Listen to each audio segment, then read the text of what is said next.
بسم اللہ الرحمن الرحیم الحمد للہ رب العالمین والصلاة والسلام علی سید الانبیاء والمرسلین وعلی آلہ واصحابہ اجمعین اما بعد فقد قال اللہ تبارک وتعالی فی القرآن المجید والفرقان الحمید اعوذ باللہ من الشیطان الرجیم بسم اللہ الرحمن الرحیم ان اول بیت وضع للناس للذی ببکۃ مبارکا وہدی للعالمین صدق اللہ مولانا العظیم وقال النبی صلی اللہ علیہ وسلم من اکل طیبا وعمل فی سنت وامین الناس بوائقہ دخل الجنہ او کما قال علیہ الصلاۃ والسلام۔ میرے محترم بزرگوں اور دوستوں، ایام اشہر حج اور ایام اشہر حج شروع ہو چکے ہیں، اور آپ یہ دیکھ رہے ہیں کہ ہمارے ملک سے اور دیگر ممالک سے لوگ بیت اللہ کی زیارت کے لیے اور حج کا مقدس فریضہ انجام دینے کے لیے سلسلہ وار اپنی اپنی تاریخوں پر جانا شروع کر چکے ہیں۔ اللہ تعالی تمام حجاج کرام کو حج مبرور کی دولت سے مالا مال فرمائے، اور ہم سب کو بھی اپنے خزانے غیب سے استطاعت عطا فرمائے تاکہ ہم بھی اس کے پاک اور صاف بابرکت گھر کی زیارت کر سکیں، حج کا مقدس فریضہ انجام دے سکیں۔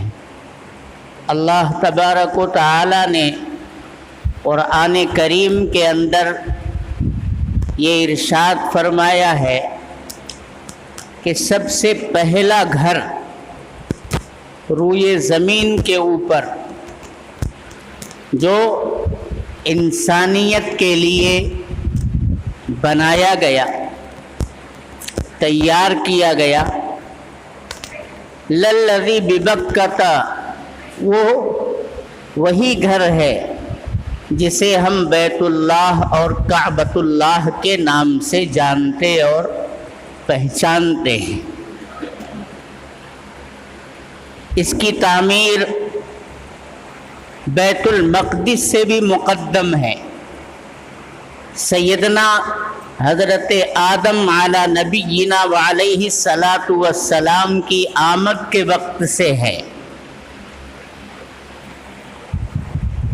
مبارکن، اللہ تعالیٰ اس کی صفت بیان کر رہے ہیں کہ وہ سراپا برکت ہے، مبارک ہے، بلکہ تمام برکتوں کا گویا وہ ایک مرکز ہے، اور وہاں سے اللہ تبارک و تعالیٰ کے جو یہ بیوت ہیں، گھر ہیں، جنہیں مساجد کہا جاتا ہے، یوں تو ہمارے لیے ہمارے پیغمبر نے یہ ارشاد فرمایا ہے کہ پوری روئے زمین سجدہ گاہ ہے اس امت کے لیے۔ وہ اپنے دکان پر، اپنے مکان پر، کسی پارک میں، کسی میدان میں، کارخانے، کمپنی میں، جہاں پر بھی وہ سجدہ ریز ہوگا، وہ نماز اس کی ادا ہو جائے گی۔ سجدہ گاہ ہے تو گویا ایک طرح سے پوری روئے زمین عمومیت کے ساتھ وہاں سے برکت کا اکتساب کرتی ہے، مسجدیں خاص طور پر جو اللہ کا گھر کہلاتی ہیں، وَأَنَّ الْمَسَاجِدَ لِلَّهِ فَلَا تَدْعُوا مَعَ اللَّهِ أَحَدًا، آپ دیکھتے ہیں مساجد کے اندر قرآن کریم کا یہ حصہ لکھا رہتا ہے کہ مساجد یہ اللہ کا گھر ہیں، یہ بیوت اللہ ہیں، اللہ کے لیے ان کی تعمیر کی جاتی ہے اور کی جانی چاہیے۔ لہذا مساجد کے اندر رہتے ہوئے اور کوئی بات نہیں ہونی چاہیے، کسی اور سے پکار نہیں لگانی چاہیے۔ مسجدوں کے اندر ان کا ادب، ان کا احترام یہ ملحوظ رکھا جانا چاہیے، اونچی آواز میں گفتگو نہیں ہونی چاہیے، اللہ سے راز و نیاز کی باتیں کی جائیں، ذکر و اذکار میں آدمی مشغول ہو، نماز پڑھے، غرضے کی ہر وہ عمل جو اللہ کو راضی کرنے والا ہے مسجد کے اندر کیا جائے، شور و غل سے بچا جائے۔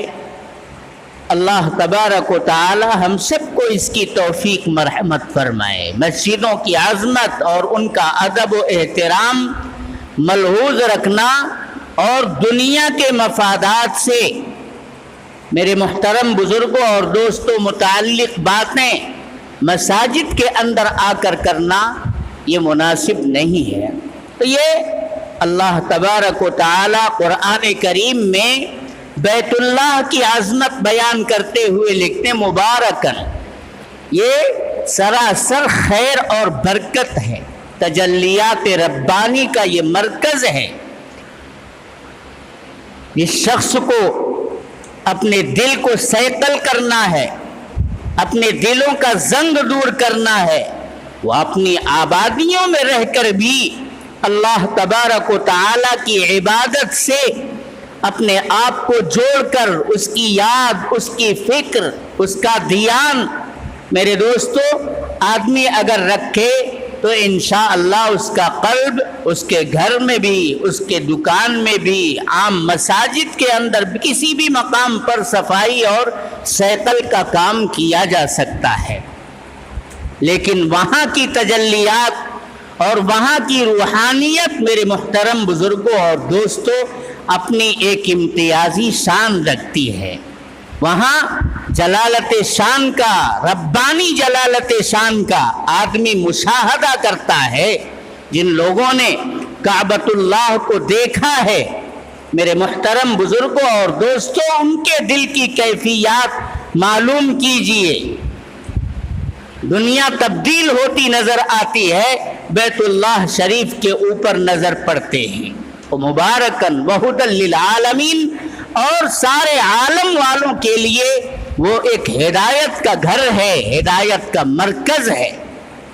اللہ تعالیٰ نے ارشاد فرمایا ہے وَلِلَّهِ عَلَى النَّاسِ حِجُّ الْبَيْتِ مَنِ اسْتَطَاعَ إِلَيْهِ سَبِيلًا، کہ جس شخص کے پاس بھی اتنا سرمایہ، اتنی دولت، اتنا مال موجود ہے کہ وہ اللہ کے گھر کی زیارت کے لیے آنا جانا کر سکتا ہے، اپنے بال بچوں کے اخراجات کو وضع کر کے رکھ کر کے، تو اس کے اوپر حج کا فریضہ میرے محترم بزرگوں اور دوستوں عائد ہو جاتا ہے۔ اسے کوشش کرنی چاہیے، اسے محنت کرنی چاہیے، جو بھی قانون اور ضابطہ ہے اس قانون اور ضابطے کے مطابق اپنی کوششوں کو جاری کرنا چاہیے تاکہ اللہ کے گھر کی زیارت ہو سکے، تجلیات ربانی کا اکتساب ہو سکے، ہم بھی اس کے اندر نہا سکیں جو وہاں باران رحمت مسلسل ہو رہی ہے، اور اللہ کے جو شعائر ہیں، مقامات مقدسہ ہیں، ان مقامات کی زیارت ہو، جو مناسک ہیں ان مناسک کو ادا کیا جائے۔ کتنا اہتمام، کتنا سیکھ پڑھ کر کے میرے محترم بزرگوں اور دوستوں یہ فریضہ انجام دیا جاتا ہے۔ اللہ تبارک و تعالی ہم سب کو فریضہ حج کی ادائیگی میں پیش قدمی کرنے کی توفیق عطا فرمائے۔ اس کے لیے ہم اپنی دولت کا کچھ حصہ بچا بچا کر کے رکھنا شروع کریں۔ آدمی کہاں کہاں پیسے برباد کرتا ہے اللہ کے گھر کی زیارت کے لیے اس نے کوئی اللہ بنا کر کے نہیں رکھا ہے۔ اللہ تعالی ہم سب کو یہ توفیق عطا فرمائے، اور جو لوگ حج کے لیے تشریف لے جا رہے ہیں اللہ تبارک و تعالی انہیں حج مبرور کی دولت سے مالا مال فرمائے۔ میرے محترم بزرگوں اور دوستوں، اللہ تبارک و تعالی نے اس پوری کائنات کو کتنا، حالانکہ یہاں کی خوبصورتی کوئی معنی نہیں رکھتی، لیکن اس کے باوجود بھی ہم دیکھتے ہیں کتنی خوبصورت یہ کائنات ہے، اور اللہ تبارک و تعالی نے کس قدر نعمتوں سے اس کو بھر کر کے رکھا ہے۔ یہ خوبصورت کائنات اور اس کی تمام تر نعمتیں اللہ تبارک و تعالی نے کس کے لیے بنائی ہیں؟ ہمارے لیے بنائی ہیں، آپ کے لیے بنائی ہیں، پوری انسانیت کے لیے بنائی ہیں، اور اتنی وافر مقدار میں اللہ تبارک و تعالی نے ضروریات کے سامان کو اس دنیا کے اندر رکھا ہے کہ ہر آدمی کو ضرورت کی چیز میسر ہو رہی ہے۔ جس کی جتنی زیادہ ضرورت تھی اللہ تبارک و تعالی نے اسے اتنا ہی زیادہ سہل الحصول بنایا ہے۔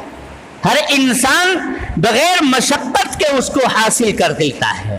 سانس لینا، آکسیجن اور ہوا کا ہونا، یہ انسانی ضرورت کی بہت بڑی چیز تھی۔ اللہ تبارک و تعالی نے مفت کے اندر اس کا انتظام بھرپور انداز میں فرما دیا کہ نہیں فرما دیا؟